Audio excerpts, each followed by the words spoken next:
మాత్రం మీ ఎక్స్పీరియన్స్ లో మీ IT space మీరు కొంత డెవలప్ చేశారు లాంకో హిల్స్ లో. సో ఎటువంటి డిమాండ్ దానికి లభించింది అంటే కోర్స్ లాస్ట్ 4-5 years గా చాలా డల్ గా ఉంది. అవును, కానీ ఇప్పుడు పికప్ అవుతుంది. ఇప్పుడు పికప్ అవుతుంది కానీ అదే సేమ్ మేము అబ్జర్వ్ చేస్తున్నాం. అంటే ఒక let's say for example 40 rupees ఉంది అనుకోండి, 40 రూపీస్ లీజింగ్ దాటితే మాత్రం ఇంకా అది అక్కడ మీ దగ్గర స్పేస్ ఇప్పుడు యావరేజ్ 40 రూపీస్ అరౌండ్ అండర్ 40 దాటితే మాత్రం ఇంకా మళ్ళీ జరగదండి, డిమాండ్ రాదు ఇంపాసిబుల్. సో ఎస్పీ గారు పోచంద్ గారు చెప్పినట్లుగా ఐటీ హైదరాబాద్ మార్కెట్ ని డ్రైవ్ చేసిన ఒకే ఒక force is IT and ITS. So of course కొద్దిగా బిఎఫ్ఐఎస్ లాంటివి వచ్చాయి, బ్యాంకింగ్ ఫైనాన్షియల్ సర్వీసెస్ కూడా, ఇన్సూరెన్స్ లాంటివి ఇక్కడ బ్యాక్ ఆఫీస్ రావడం జరిగింది. కానీ మనం జీడిపి చూసాం లాస్ట్ 3-4 years లో ఆల్మోస్ట్ 2.5% తగ్గింది. 9% వెళ్ళిన జీడిపి గ్రోత్ ఇప్పుడు 6.5 అంటున్నారు. So almost more than 2.5%. So ప్రతి 1% ఫాల్ ఇన్ జీడిపి వలన 10 లక్షల ఉద్యోగాలు పోతాయి. సో 2.5 అంటే ఆల్మోస్ట్ మన 25 లక్షల ఉద్యోగాలు కోల్పోయినట్లే. సో ఈ పరిస్థితి నుంచి తిరిగి జీడిపి వృద్ధి రేటు మళ్లీ వెనకట్లాగే పెరగటం జరుగుతూ ఎంత టైం పడుతుంది మీ ఎస్టిమేషన్ లో?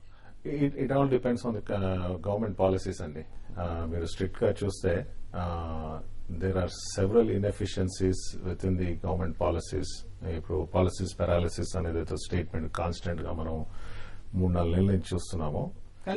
స్లైట్ ఇంప్రూవ్ ఇంప్రూవ్ అయింది. గవర్నమెంట్ ఈ రిఫార్మ్స్ ని కంటిన్యూగా చేస్తే ఇప్పుడు next they are taking up insurance bill. ఇవి స్పీడప్ ఎంత ఫాస్ట్ గా చేస్తారో అంత ఫాస్ట్ గా ఈవెన్ ది స్టాక్ మార్కెట్ కూడా రియాక్ట్ అవుతాం. Then job creations will start. Interest reduction is a huge burden on developers like him and me. I'm use to paying 5 to 6%, 4%, 3% in America. ఇక్కడ మనం వచ్చి 16%, 15% కట్టాలంటే ఇంట్రెస్ట్ డెట్ మీద it's a huge amount. So obviously that is carrying to the cost to the consumer. Interest ని తగ్గిస్తే నా opinion లో I think we can stimulate more. Jobs also will get created. Commercial market విషయానికి వస్తే ఇందాక మీరు అన్నారు హైదరాబాద్ ఉన్న ఇన్ఫ్రాస్ట్రక్చర్ కంట్రీలో ఏ నగరానికి లేదు అన్నట్లు. కానీ 60 to 70% of the commercial development maybe for various other reasons, not just because of infrastructure, Mumbai అలాగే ఢిల్లీ అండ్ బెంగళూరు ఈ 3 చోట్ల ఎక్కువగా జరుగుతుంది అమాంగ్ ది మెట్రోస్. తర్వాతే మనం చెన్నై కావచ్చు, హైదరాబాద్ కావచ్చు, కోల్కతా కావచ్చు, ఈవెన్ పూణే కావచ్చు. సో ఈ పరిస్థితి నుంచి హైదరాబాద్ కూడా తిరిగి మొమెంటం పికప్ చేసి ఎప్పటికీ మనం కూడా 3 ప్రధాన నగరాలతో పోటీ పడే పరిస్థితి వస్తుంది అనుకుంటున్నారు, because we have the infrastructure advantage. Absolutely. ఇప్పుడు మీరు statistics, recent statistics in last 2 quarters లో net absorption of commercial real estate in Hyderabad is about close to 3 million square feet have been absorbed. There is still inka demand undi. The issue is they are not able to get a quality. ఇప్పుడు commercial real estate లో generally typical గా multinationals రెండు చేయడానికి వస్తే they have a specific formats. Ceiling height 3.8 meters ఉండాలి, 4.2 meters ఉండాలి, air condition ఇది ఉండాలి. There lot of demand factor. So అది మనం మనసులో పెట్టుకొని developers if you build it there is definitely ఎమర్. ఇతర నగరాల్లో చూస్తే మనం ఈవెన్ పూణేలో చూసినా కూడా కనీసం 60 రూపాయలు ఉంది అక్కడ SFT. Is it only because of the demand supply gap availability? Any other? I'm not sure అండి. పూణేలో ఐటీ డెవలప్మెంట్ 60 రూపాయల్లో సర్వైవ్ అవుతుంది అనేది నేను సివి రిచర్డ్ ఎలిస్ డేటా చూసి చెప్తాను. There could be some pockets definitely as CBRE said. But మనం హైదరాబాద్ గనక వేరే నగరాలతో పోలిస్తే to a large extent except Mumbai and to some extent Delhi తప్పితే మాత్రం హైదరాబాద్ ఏ నగరానికి తీసిపోదండి. సో దీనికి ఉన్నటువంటి ముఖ్యమైనది అసలు ఇన్ఫ్రాస్ట్రక్చర్ ఇదంతా పక్కన పెట్టండి. The fundamental aspect is human aspect. ఇక్కడ ఉన్న ప్రజలు, తెలుగు వాళ్ళు ఏదైతే ద వే ఎంటర్ప్రెన్యూర్షిప్ మనం ప్రదర్శిస్తామో అది ప్రాక్టికల్ గా టు మై నాలెడ్జ్ ఏ సిటీలోనూ మనకు అది అంటే పోషింద్ గారు ఎస్పీ గారు అన్నట్లు ఇందాక ఇది ఒక సైకిల్. అంటే కమర్షియల్ ప్రాపర్టీ డెవలప్ అయితేనే తిరిగి మళ్ళీ రెసిడెన్షియల్ లోకి ఆ మనీ రావడం అంటూ జరుగుతుంది, ఆ సైకిల్ పూర్తవుతుంది. కానీ కమర్షియల్ స్పేస్ ని డెవలప్ చేయడానికి డెవలపర్స్ ముందుకు రాకపోవడానికి ప్రధాన కారణం హ్యూజ్ ఫండ్ రిక్వైర్మెంట్. ఫండింగ్ ఎలా వస్తుంది? ప్రైవేట్ ఈక్విటీ ఆల్మోస్ట్ డ్రై అయిపోయింది. లీజ్డ్ అవుట్ అసెట్స్ ఉన్న వాళ్ళకి ప్రైవేట్ ఈక్విటీ దొరుకుతుంది, కొత్తగా ప్రాజెక్ట్స్ తీసుకునే వాళ్ళకి ప్రైవేట్ ఈక్విటీ రావట్లేదు. అలాగే ఫైనాన్స్ కాస్ట్ బాగా పెరిగిపోయాయి. బ్యాలెన్స్ షీట్స్ ప్యాథటిక్ దయనీయమైన స్థితిలో ఉన్నాయి. Pathetic. డెట్ బాగా పెరిగిపోయింది, ఇంట్రెస్ట్ కాస్ట్ బేర్ చేయలేని పరిస్థితికి వచ్చారు. సో ఎలాగ వస్తుంది ఫండింగ్ ఎలా ఈ రంగానికి? ఫండింగ్ ఇప్పుడు యాజ్ ఇట్ ఈస్ గా మాత్రం ప్యాథటిక్ అండి.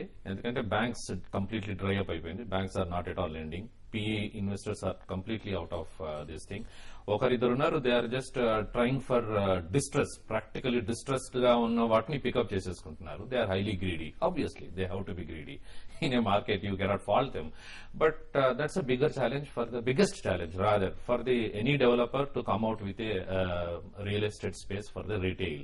But all said and done, I don't think అది అంతగా డిఫికల్టీ అవదేమో. ఎందుకంటే రాను రాను ఏమవుతుందంటే రియల్ డెవలపర్ సార్ అన్నట్టు రియల్ స్పేస్ ప్రాపర్ గా స్పేస్ క్రియేట్ చేసి if he comes out with a proper idea, innovative గా right at the proper fashion గా తీసుకొచ్చి ఎదురుగా పెట్టి ఆ ప్రోడక్ట్ ని డెవలప్ చేస్తుంటే ఆటోమేటిక్ గా పిఈ ఫండ్స్ కానివ్వండి or other people will definitely jump in and they would like to put their money. My observation అండి, బికాజ్ ఇక్కడ 5-6 years అవుతుంది. పిఈ ఫర్మ్స్ కానీ ఇన్వెస్ట్మెంట్ బ్యాంకర్స్ హైదరాబాద్ ఇన్వెస్టర్స్ తో ఇన్వెస్ట్ చేయాలంటే భయపడతారు. Okay, it's very quality of entrepreneurs, quality of and quality of books. ఓకే, Okay, Yeah. quality of the accounting practices, the books. But as far as- అతిపెద్ద కుంభకోణాలు చోటు చేసుకున్న Absolutely. రాష్ట్రం మనది. because నేను when ఇక్కడ మూవ్ అయిన తర్వాత when ఈ ప్రాజెక్ట్ లాంచ్ చేసిన I చాలా ఇన్వెస్ట్మెంట్ బ్యాంకర్స్ తో అరౌండ్ ఇండియా మాట్లాడాను. అఫ్ కోర్స్ అప్పుడు స్లమ్ ఉండే, but everybody in a private conversation typical statement is అరే Hyderabad developers we have to be careful because transparency in managing the books. కానీ ఎంతకాలం ఈ పరిస్థితి ఇంకా అయితే ఇలాగే కొనసాగాలంటారు? మనం ఏం చేస్తామంటే హైదరాబాద్ డెవలపర్స్ నా ఎక్స్పీరియన్స్ ప్రకారం నేను ఈవెన్ ట్రేడేలో కూడా చెప్పాను ఒకసారి, we think project based vision మనది. అలాగే ఒక లాంగ్ టర్మ్ వ్యూ కూడా ఉండాలి వ్యాపారం. లాంగ్ టర్మ్ విజన్ ఉండాలండి. అలా విజన్ ఉండాలంటే obviously the under pinning is transparency. And final గా చెప్పండి, హైదరాబాద్ కావచ్చు లేదా రాష్ట్రంలోని ఇతర ప్రాంతాల్లో కమర్షియల్ మార్కెట్ లో ఇన్వెస్ట్ చేద్దాం అనుకునే వాళ్ళకి ఎటువంటి సలహా ఇస్తారు మీరు? ఎటువంటి జాగ్రత్తలు తీసుకోవాలి అండ్ ఎటువంటి రిటర్న్స్ ఎక్స్పెక్ట్ చేయొచ్చు maybe next 5 to 10 years? Realistic ఏంటంటే ది ఎక్స్పెక్టేషన్స్ 7 to 9%. అమెరికాలో 7 to 9% అంటే పడి కొంటారు.